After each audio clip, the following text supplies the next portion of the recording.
Bismillahirrahmanirrahim. Assalamualaikum warahmatullahi wabarakatuh. Assalamualaikum. Kembali jumpa bersama saya, Uten Sutendi, dalam program Tokoh Berpengaruh. Kali ini saya sangat beruntung dan tentu sangat senang sekali berjumpa dengan seorang tokoh wanita yang cukup berpengaruh di Provinsi Banten. Saya sekarang berada di kota Pandeglang bersama Ibu Ratu Ageng Rekawati Kade. Betul. Selamat siang Ibu Ratu. Selamat siang Bapak Uten, gimana kabar? Alhamdulillah, akhirnya ketemu juga saya dengan Ibu Ratu ini. Ini pemirsa, saya merancang pertemuan dengan beliau ini sudah cukup lama.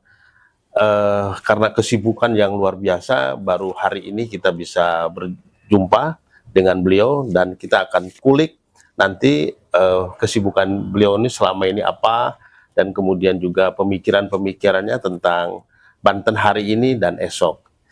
Ibu Ratu, itu banyak sekarang orang bertanya-tanya ya tentang Ibu Ratu Ageng Rekawati itu siapa sih gitu kan. Dulu itu kan sempat fotonya beredar di mana-mana. Itu kalau saya di Tangerang Raya, apalagi di Tangsel itu banyak sekali dulu waktu musim Pilgub ya. Foto ibu itu terpampar di mana-mana itu, dan bahkan meramaikan media sosial sebagai salah satu kandidat gubernur Banten perempuan menyaingi Ibu Airin. Nah, sekarang Ibu Ratu ini apa kesibukannya ini? Sebelum kita bicara nanti Ibu Ratu itu siapa gitu sih. Alhamdulillah, ya saya sebelumnya juga mohon maaf baru bisa ketemu hari ini dan emang dari rangkaian dari tahun lalu ya. Dan baru sempat sekarang. Alhamdulillah bisa silaturahmi, bisa ketemu, dan kaget juga ini masuk 25 tokoh Banten berpengaruh. Saya ini bukan apa-apa, bukan siapa-siapa. Saya warga negara Indonesia dan masyarakat Banten yang ingin berbuat dan mengabdikan diri kepada masyarakat Banten, tentunya masyarakat luas. Apa yang sekarang sedang kelihatannya sibuk banget gitu ya? Apa sih yang menjadi fokus kesibukan Ibu Ratu nih? Sebetulnya nggak sibuk, hanya menyibukkan diri. Toh banyak yang bantu juga kegiatan kerjaannya gitu, tapi emang nggak dikerjakan sendiri. Banyak teman-teman yang bantu, banyak yang lain juga bantu. Paling kegiatan-kegiatan sosial. Kalau untuk kerjaan mungkin itu kan di balik layar ya. Kegiatan-kegiatan ya alhamdulillah, karena kemarin banyak kerjaan-kerjaan yang tertunda. Jadi kalau sibuk sekarang wajar. Kalau saya baca di media sosial itu, Ibu Ratu itu sangat fokus di sosial ya. Artinya di pemberian santunan yatim. Bahkan saya dengar setiap minggu itu ya. Setiap hari Jumat. Setiap hari Jumat itu. Dan jumlahnya ribuan itu ya. Alhamdulillah, karena amanah orang tua ya, yang harus kita jalanin. Yang kalau kata orang tua saya bilang, kalau mau jadi manusia itu sebaik-baiknya manusia adalah manusia yang bermanfaat untuk orang banyak. Jadi gunakan umurmu, ilmumu, hartamu kepada hal-hal yang baik dan bermanfaat untuk dirasakan oleh yang luas gitu. Kalau untuk pribadi hanya untuk kamu, tapi kalau untuk masyarakat luas itu akan kembali ke kamu dan semua bisa merasakan manfaatnya ya. Saya belajar menjalankan itu, kita bareng-bareng bersama. Jadi kalau kita berpikir dan bekerja untuk orang lain, untuk orang banyak, itu untuk orang banyak juga iya, ke kita juga iya. Tentunya. Tapi kalau kita berpikir dan bekerja untuk diri sendiri, ya ada diri sendiri aja. Ya. Oh, luar biasa ini. Ini dahsyat ini. Dan itu yang Ibu terapkan di dalam kehidupan nyata sehari-hari ya. Belajar. Siapa sih yang mengajarin itu? Orang tua saya. Orang tua Ibu siapa sesungguhnya? Saya mendengarnya sangat tokoh yang sangat berpengaruh ya. Abah Profesor Dr. Kiai Abah TB Sangadiah ya. Itu nama yang bukan sembarangan. Kalau orang menyebut nama itu sangat apa ya, pengaruhnya luar biasa gitu. beliau itu sebegitu berpengaruhnya terhadap pribadi Ibu Ratu ya dalam kegiatan sosial itu. Sangat berpengaruh dalam segi apapun. Jadi orang tua saya hanya menekankan fastabiqul khairat, berlomba-lomba dalam kebaikan. Jadi dimanapun ya berusaha untuk belajar, belajar apapun. Tapi juga saya lihat Ibu aktif juga dan dikenal sebagai penggiat budaya. Kegiatan macam apa sih budayanya yang dikembangkan Ibu Ratu? Nah, kebetulan saya ada PJBN. Apa itu? Paguron Jalak Banten Nusantara. Oke. Abah, orang tua saya adalah ketua umumnya dan saya ketua pelaksana harian. PJBN Paguron Jalak Banten Nusantara, Jalak Jamiatul Akhlak, jalankan lalakon amanah karuhun. Apa tadi? Ulangi.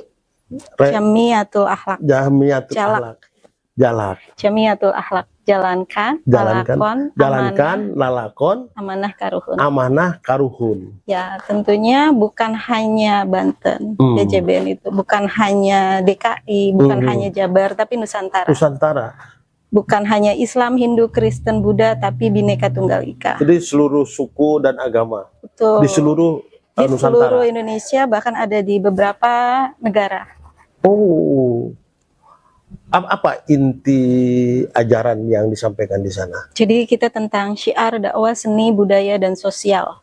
Kenapa bukan hanya Islam saja? Justru Islam ini sebagai role model yang memberikan contoh rahmatan lil alamin.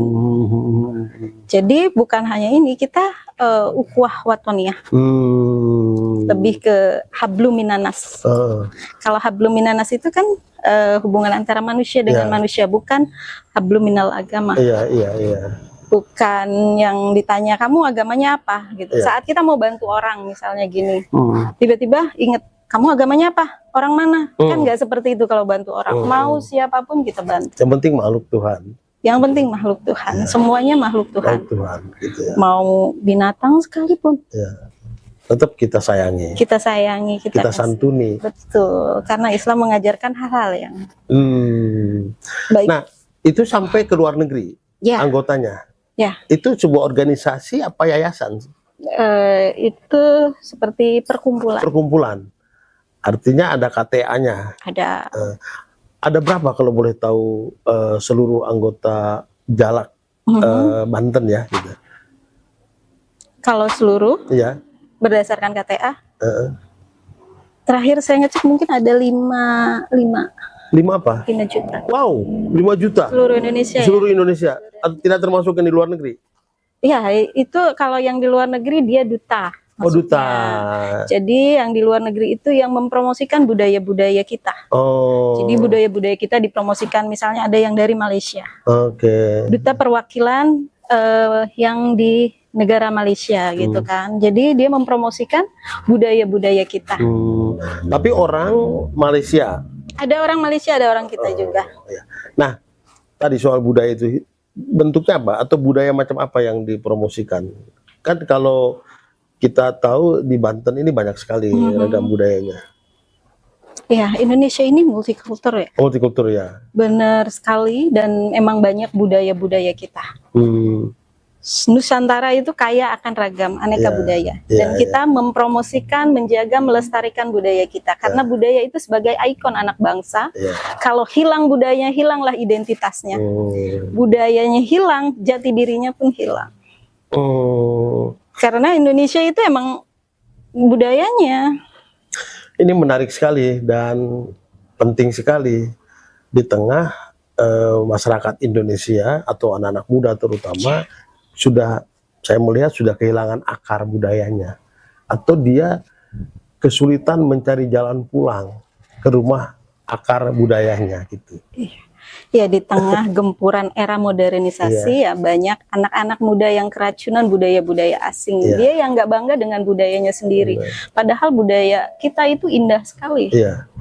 tergantung kita mempromosikan dan mengemasnya. Iya. Dan sebagai pelestari budaya itu bukan hal yang mudah. Kayak orang-orang terdahulu menjaga budayanya, menjaga warisan leluhur nenek moyangnya itu bukan hal yang mudah. Kenapa kita adain wadah PJBN ini? Karena mereka yang kurang diapresiasi, kurang diperhatikan, tidak disupport juga. Nah, disitulah kita hadir untuk berkumpul bersama yang tanpa membedakan dari mana asal kamu, agama kamu, suku kamu.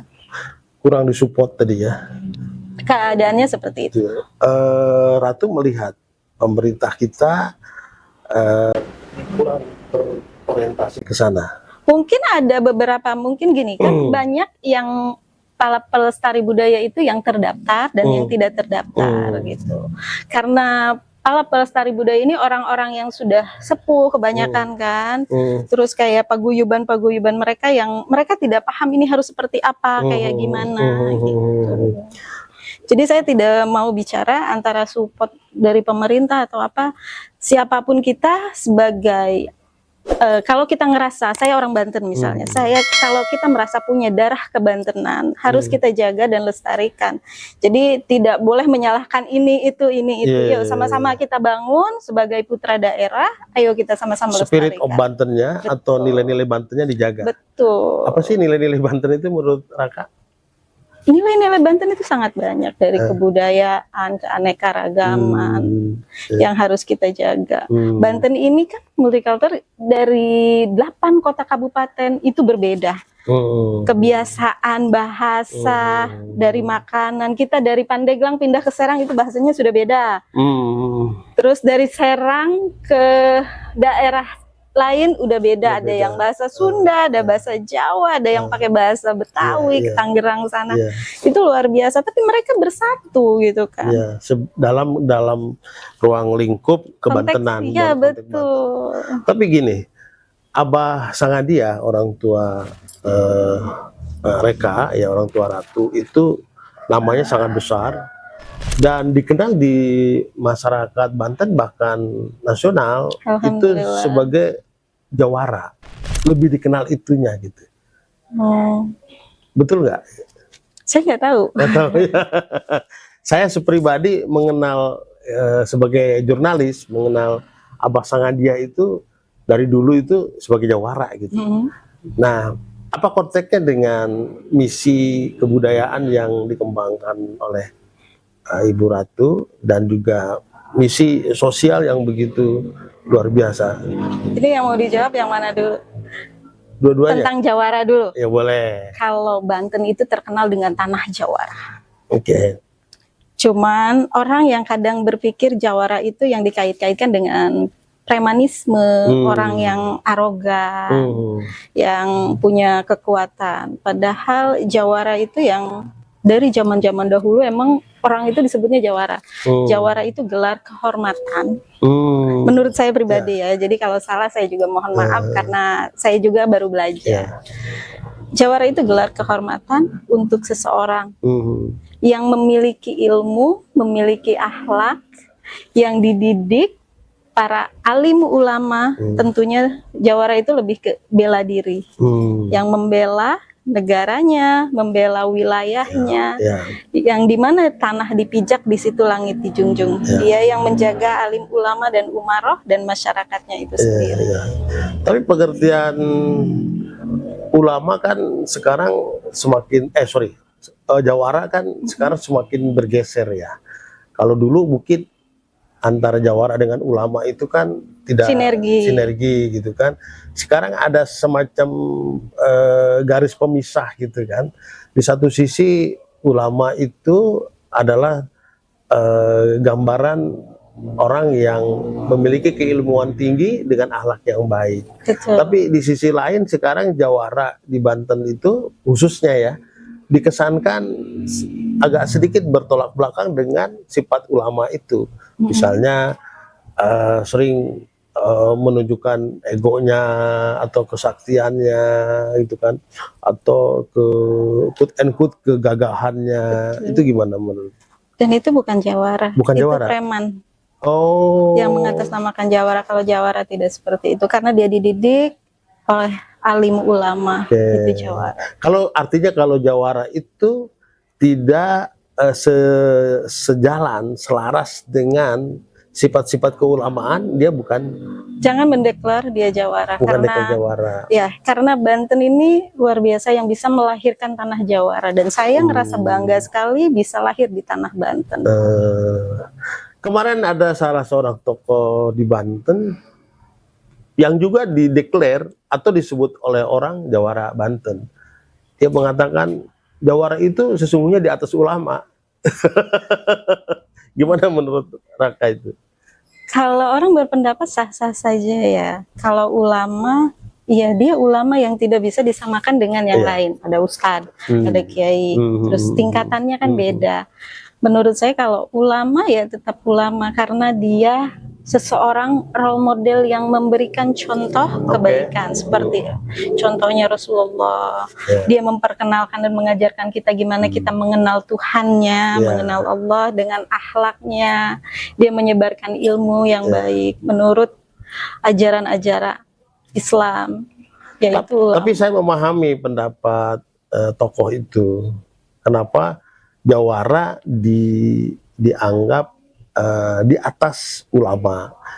Saya memahaminya begini, tapi tolong koreksi nanti ya, gitu. Memahaminya dalam pengertian jawara itu seorang yang menjadi punya sifat juara, gitu. Punya sifat kepahlawanan, gitu kan. Dia bukan sekedar memiliki ilmu dari ilmu agama atau ilmu apapun dan ilmu kesaktian, tetapi juga dia senantiasa berada di tengah masyarakat untuk menyelesaikan masalah yang ada, gitu. Mungkin itu konteksnya. Ya, menurut saya juga sah-sah saja. Itu kan pemahaman orang. Iya. Udah. Nah, gini.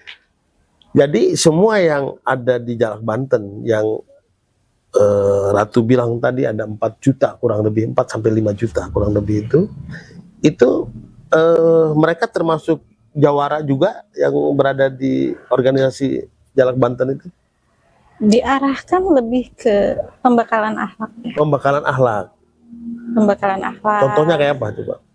Iya, pembekalan akhlak gimana kita bisa bersosialisasi dengan orang, menjalin tali silaturahmi dan hidup bermanfaat untuk orang banyak, belajar pastabukul khairat, berlomba-lomba dalam kebaikan.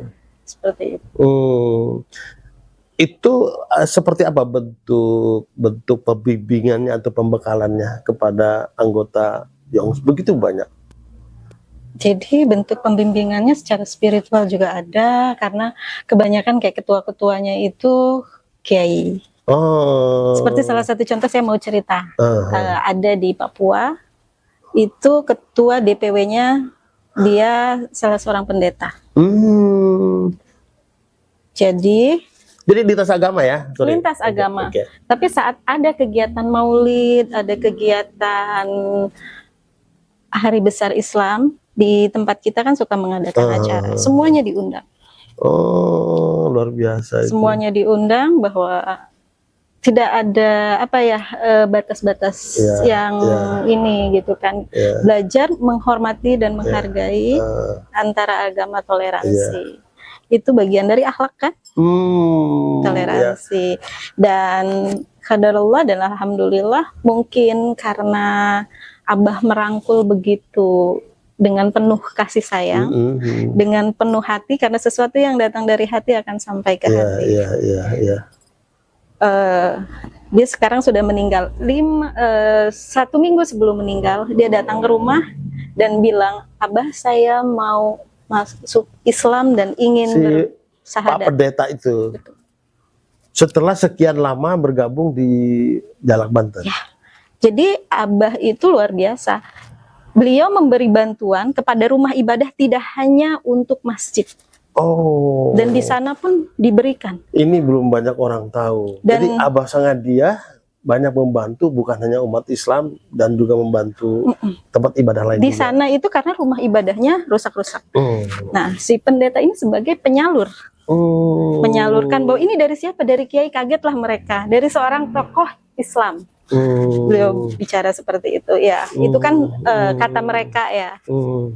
Jadi emang pas mereka baca syahadat, 1 minggu kemudian qadarullah dia meninggal. Subhanallah. Iya, iya, iya. Dan saat dia bilang bikin surat wasiat itu, dia bilang saya sudah membaca syahadat, jika nanti saya meninggal tolong secara muslimkan.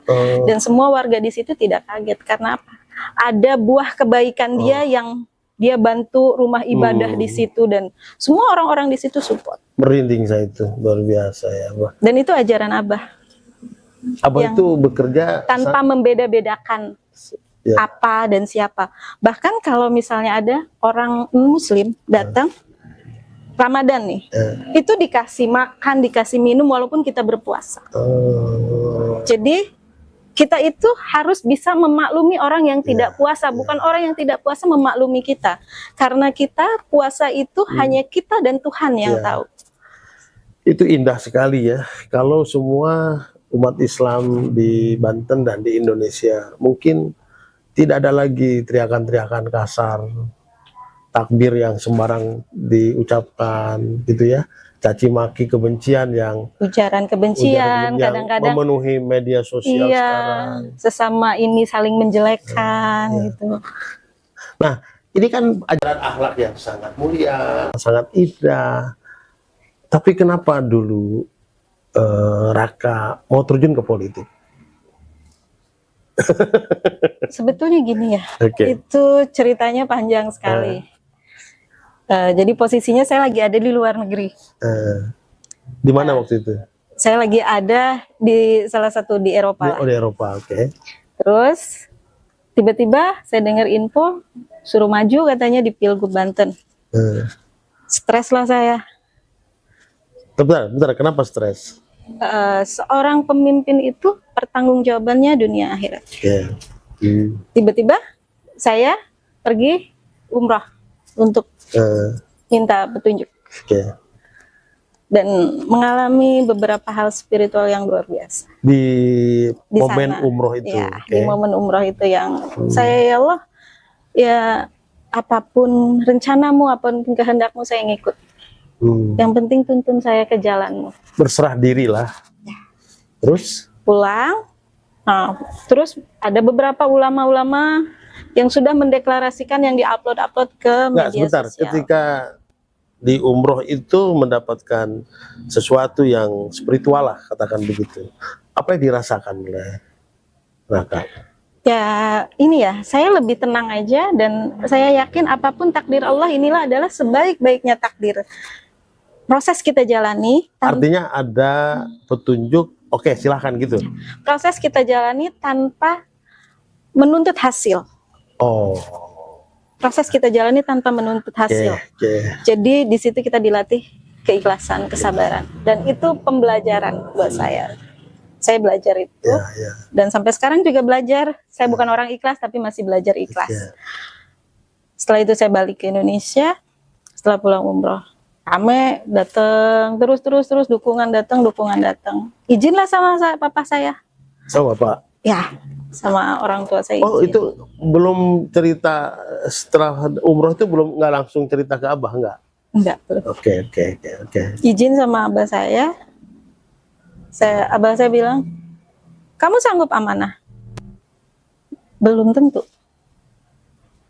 Ya kan, manusia. Kamu sanggup amanah? Belum tentu, tapi bismillah diusahakan amanah. Belum dikasih jawaban. Sampai 3 bulan kemudian, papa saya menunda. Kamu tanya dulu sama yang lain, silahkan. Saya tanya, saya datang silaturahmi itu ke kiai-kiai lain. Ke siapa? Kiai siapa yang paling pertama dan utama? Abu Yamuh tadi. Abu Yamuh tadi di Cidahu. Betul. Oke, terus? Diantar sama yang lain tuh. Oke. Terus abah ini Raka di Piwarang maju di Pilgub. Menurut abah kumaha? Da abdi mah ngarasa tacan pantes. Terus diem, marah, dia ngegebrak gini, cek aing maju dia, terserah dia, langsung dia baca Al-Fatihah. Itu semua nangis tuh, yang ngawal saya tuh, orang-orang tuh, cuman dia cek aing maju dia, terserah dia, langsung baca Al-Fatihah. Dan pada nangis semua di situ. Spontan tuh. Spontan. Ibu tadi ngomong begitu. Saya curhat saya curhat Iya, iya. sama orang tua gitu kan. Artinya setelah curhat itu dia spontan gebrak itu. Langsung baca Fatihah Iya, dan iya, kita doa bersama dan nangis di situ, yang lain juga pada nangis. Iya, iya. Ya udah bismillah tawakkaltu ala Allah, jalanin aja. Emang kegiatan-kegiatan kenapa yang lain pada ini? Mungkin mereka ngelihat kegiatan-kegiatan sosial yang kita jalani bersama teman-teman, kita ada bedah rumah, terus kegiatan-kegiatan kayak ada bencana kita turun gitu, terus santunan anak yatim, terus ya banyak hal-hal yang kegiatan-kegiatan positif yang kita lalui bersama, yang kita keliling bukan hanya di Banten padahal. Itu di seluruh Indonesia karena bareng dengan keluarga besar PJBN. Dan sebelumnya sudah dilakukan kan? Dan itu jauh sebelumnya sudah dilakukan, ya. dan jauh-jauh hari saya sebelum masuk ke Pilgub itu ya emang kita kegiatannya kegiatan itu tanpa tujuan untuk berpolitik ya. Tidak ada tujuan untuk berpolitik, kayak kita santunan apa itu nggak ada tujuan berpolitik ya, tujuannya karena kasih sayang. Itu aja, nggak ada lain. Dan sejak itu nama Raka menggaung di mana-mana dan masuk dalam 7 apa 10 besar sebagai kandidat yang diperhitungkan dengan hasil survei yang cukup lumayan. Alhamdulillah, dan itu bentuk apa ya, kerjasama masyarakat yang mereka bikin baleho sendiri. Oh ya? Serius, karena saya beberapa bulan sebelum mendekati, jadi saya aktif menyebar baleho itu di 7 bulan mendekati. Oke. Selama proses kampanye lah, kadang katakan begitulah, atau turun ke masyarakat, ada nggak yang dialami oleh Raka semacam tekanan, hambatan, halangan dari yang sifatnya secara politis gitu? Alhamdulillah enggak, kita tujuannya kayak saya gini, main-main yang biasa kita kunjungan ke masyarakat seperti biasa, dan kegiatan-kegiatan itu masyarakat support sendiri, mereka bikin baleho sendiri, ngadain acara kegiatan sendiri, yang penting saya datang, dan mungkin mereka tahu kalau saya datang harus ada santunan anak yatim. Paling saya kasih buat santunan anak yatim dan semua yang lain itu masyarakat. Dan selama saya mencalonkan diri, saya belum pernah menyebut saya Ratu Ageng Rekawati calon gubernur Banten, mohon dukungan dan doanya, itu tidak ada dari lisan saya. Tidak boleh ada. Dicek di semua media sosial. Hanya media aja yang menggemborkan bahwa dan Ratu, itu yang dipromosikannya, yang naik itu para ulama dan tokoh masyarakat itu yang mempromosikan. Ada calon gubernur Banten Ratu Ageng Rekawati, mohon doanya, tapi secara pribadi lisan saya belum pernah bilang saya mendeklar diri saya ini calon gubernur Banten. Sampai hari ini? Sampai hari ini. Emang bukan sekarang juga. Nah, selama proses itu, ada nggak partai politik yang datang?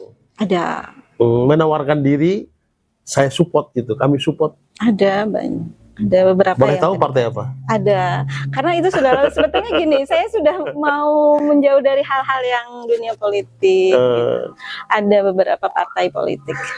Tapi masyarakat di luar, termasuk saya yang rajin menulis, saya termasuk suka menulis politik, dan memang itu salah satu kegiatan saya, menulis dan mengamati politik. Saya tunggu-tunggu itu. Partai apa? Kok nggak muncul waktu itu? Saya ini newcomers yang benar-benar bukan orang partai, bukan orang politik, yang hadir karena panggilan. Panggilan masyarakat Banten yang ingin saya suruh maju ke arena ini, yang mereka berharap mungkin secara pemikiran mereka ya yang disampaikan ke saya. Saya tuh ingin punya pemimpin yang seperti ini, yang tentu bareng-bareng sama masyarakat, berbaur gitu kan.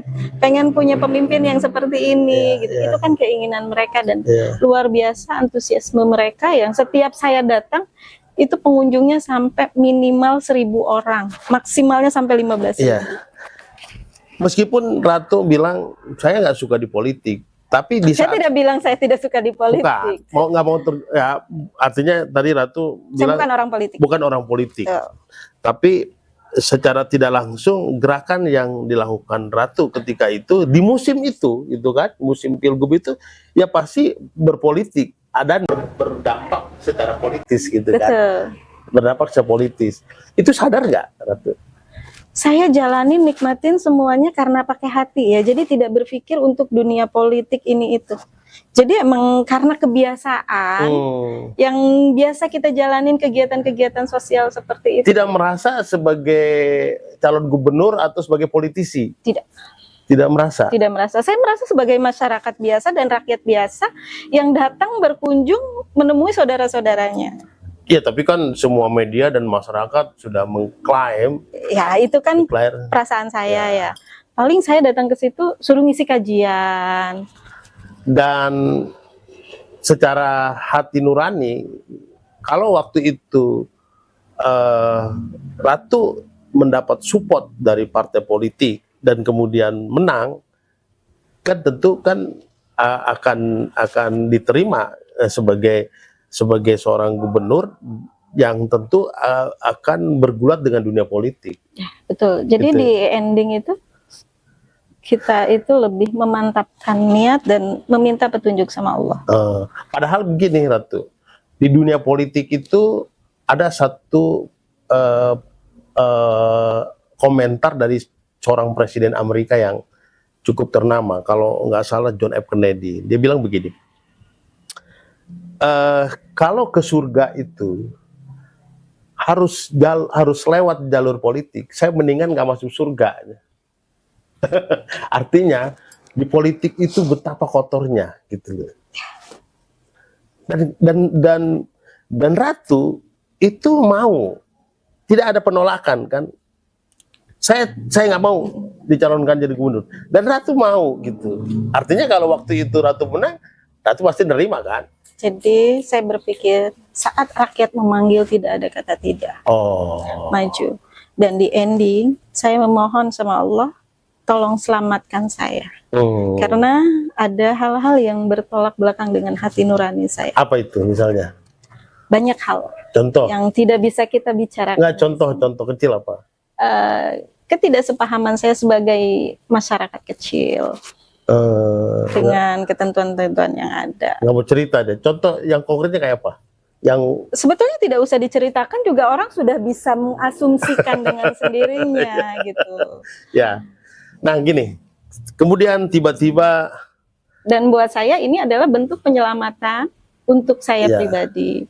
Dan alhamdulillah sebaik-baiknya takdir adalah takdir yang Allah berikan. Itu buat saya gitu kan. Jadi ya, apapun yang Allah berikan, kayak kemarin kegiatan ini itu ya itu bagian dari perjalanan hidup yang harus saya lalui, harus saya jalani, dan itu luar biasa hikmahnya. Kembali ke soal tadi politik tadi. Dan kemudian tiba-tiba nama Ratu Ageng Rekawati itu hilang di dalam bursa itu, artinya tidak masuk ke dalam nominasi. Gitu. Bukan tidak masuk nominasi, karena sebelum pendaftaran saya sudah mengundurkan diri. Sebelum pendaftaran sudah mengundurkan diri. Jadi sama sekali belum mendaftar. Belum mendaftar sebagai calon gubernur. Betul. Tapi sudah ada kendaraan partai politik ketika itu. Ada, cuman kan kita tidak bisa mencukupi. Dan ada aturan-aturan yang berubah gitu kan. Jadi jauh sebelum beberapa bulan lagi untuk pendaftaran, saya mendeklarasikan untuk. Ratu merasa ini ada sebuah konspirasi atau tekanan untuk Ratu tidak boleh maju misalnya? Tidak ada. Tidak ada? Tidak ada. Tidak ada ya? Jadi betul-betul ini dari diri sendiri? Ya, walaupun artinya waktu itu kalau Ratu dan pendukungnya berusaha maksimal, bisa saja dapat kendaraan partai politik kan? Ya, karena semuanya sudah terpetakan. Dan saya juga sebagai yang didukung mungkin merasa mengecewakan orang-orang yang mendukung saya, tapi itu tidak bisa dipaksakan. Kondisi keadaan kita harus bisa terima. Karena calon-calon lain kan yang muncul bukan hanya saya, ada banyak sekali calon-calon lain yang mereka juga mengundurkan diri sebelum pendaftaran, yang tidak ikut pendaftaran. Kita ikut seleksi ke pendaftaran ke parpol segala macam, itu ikut seleksi bareng-bareng. Tapi untuk pendaftaran sebagai calon gubernur Banten, ada beberapa yang tidak ikut. Bukan karena tidak lolos, bukan karena mereka tidak kompeten, tidak memiliki dedikasi, visi misi yang semuanya. Buat saya calon gubernur yang lain juga memiliki visi misi yang baik, tentunya yang untuk membangun Banten ini. Nah sekarang ya tergantung kembali lagi ke dirinya, tujuan niatnya yang harus mereka realisasikan. Sekarang sudah berlalu era itu, Betul. masa-masa politik yang dilalui oleh Ratu sudah berlalu, dan Provinsi Banten sudah ada pemimpin baru, Betul. Bapak Andra Soni dan Dimyati. Apa Ratu melihat nilai-nilai yang diperjuangkan Abah Sangadiah dan Ratu ini merasa terakomodir atau merasa terlindungi nggak, atau merasa tersupport nggak dengan pemerintahan baru ini? Gini, kita ini berjalan dan ada support dan tidak ada support tetap berjalan. Oke. Jadi kita tidak bergantung sama pemerintahan. Oke. Sekarang gini, siapapun yang merasa putra daerah Banten harus merasa memiliki Banten yang harus menjaga dan merawat semuanya tanpa harus menimpahkan semuanya kepada pemerintah. Kalau bukan kayak yang penjaga pelestari budaya itu budaya pasti hilang. Iya. Oke, sekarang pertanyaan dibalik. Menurut Ratu, pemerintahan Provinsi Banten hari ini idealnya agar nilai-nilai yang sekarang diperjuangkan oleh Abah Sangadiah dan Ratu itu, dan itu sangat mulia dan sangat penting bukan hanya untuk Banten tapi juga untuk Nusantara ini, itu harusnya bagaimana? Sebetulnya bukan hanya nilai-nilai yang kami perjuangkan antara Abah dengan saya, tapi semua masyarakat Banten menginginkan kesejahteraan. Ya mudah-mudahan ke depan Banten bisa lebih baik, bisa lebih sejahtera dan kembali kepada era kejayaan keemasannya di era Kesultanan Sultan Ageng Tirtayasa. Amin. Di catatan saya, Ratu usianya sekarang masuk 40. Itu usia yang relatif muda dan usia yang produktif, sedang tumbuh-tumbuhnya, sedang sedang punya energi yang positif dan besar. Amin. Apa yang selanjutnya yang sekarang menjadi fokus Ratu ke depan, hari ini dan ke depan? Fokus saya sekarang gimana caranya di sisa umur saya ini menjadi manusia. Jangan dibilang sisa, kan masih 40. Karena syarat mati itu, syarat meninggal itu bukan karena umur muda, bukan karena sakit, bukan karena apapun, karena habis kontrak ya sudah kita meninggal. Jadi apapun itu kita harus persiapkan dari sekarang. Jadi saya kira di sisa umur saya ini lebih manfaat, lebih berkah untuk orang banyak. Ya apapun itu kita lakukan. Kata orang tua saya yang selalu diamanahkan, ayo belajar Bastabutul Khair. Kan untuk mendapatkan nilai berkah lebih eskalatif ya, artinya lebih luas, bermanfaat bagi masyarakat yang lebih eskalatif lagi, lebih jauh, lebih luas dan lebih jauh lagi. Kan perlu mendapat positioning tertentu di masyarakat. Ini normatifnya. Gitu. Artinya buat Ratu sebetulnya kesempatan untuk kembali terjun di dunia politik penting, karena dunia politik itu bisa mengubah banyak peraturan dan undang-undang untuk memajukan masyarakat. Masih tertarik di situ? Saya berpikir gini, kalau kita mau berbuat baik, tidak harus menunggu kita kaya, tidak harus menunggu kita jadi punya jabatan. Selagi kita mampu, kita punya akal, tenaga, pikiran, materi, doa, itu yang harus kita wakafkan, yang kita sebarkan untuk masyarakat banyak. Saat kita beramaliyah, harus pakai uang. Kita tidak punya uang, kita punya tenaga, kita punya akal, kita punya pikiran. Ayo bersama-sama gitu kan, membuat fasilitas kebaikan untuk orang yang lebih bermanfaat. Kita tidak punya apapun, ada doa. Kita doakan semuanya. Jadi buat saya jangan dipersulitlah hidup ini. Jangan pernah kapok untuk berbuat baik. Karena kita ini seperti cermin. Apapun yang kita lakukan itu akan kembali lagi kepada kita. Kebaikan kembali kepada kita, keburukan kembali kepada kita sebagai pelakunya. Luar biasa. Saya subhanallah. Saya nggak menduga seorang Ibu Ratu Ageng Rekawati dengan usia muda memiliki kedalaman seperti ini. Itu saya sangat senang dan bersyukur bisa ngobrol sama Ibu Ratu nih. Ada pesan yang mau disampaikan ke masyarakat? Pesan yang disampaikan kepada masyarakat, mudah-mudahan semua yang ada dimanapun berada tetap sehat, tetap semangat, kondisi apapun kita jalani, karena jangan pernah lelah berjuang. Hidup ini bukan pelarian, tapi perjuangan yang harus kita perjuangkan. Hidup ini bukan pelarian, tapi perjuangan yang harus terus-menerus Kita perjuangkan. perjuangkan. Ibu Ratu Ageng Rekawati, terima kasih ya. Sama-sama. Saya senang sekali bisa ngobrol-ngobrol seperti ini dengan seorang perempuan yang humble dan punya jalan yang begitu panjang di dalam pergaulan sosial dan politik. Amin. Sehat selalu ya. Amin. Dan salam sama Abah Sangadia. Amin. Semoga sehat terus. Sama-sama. Dan kita saling berdoa. Amin. Pemirsa di rumah dan di mana saja berada, demikian obrolan saya dengan Ibu Ratu Ageng Rekawati, seorang ibu muda yang banyak bergelut di dalam berbagai bidang kehidupan, terutama di politik dan sosial. Ada satu yang kita pelajari dari obrolan beliau ini, hidup ini bukan sebuah pelarian, tapi sebuah perjuangan yang harus terus-menerus diperjuangkan. Demikian, sampai jumpa lagi bersama saya, Uten Sutendi, dalam obrolan berikutnya. Assalamualaikum warahmatullahi wabarakatuh. Waalaikumsalam warahmatullahi wabarakatuh.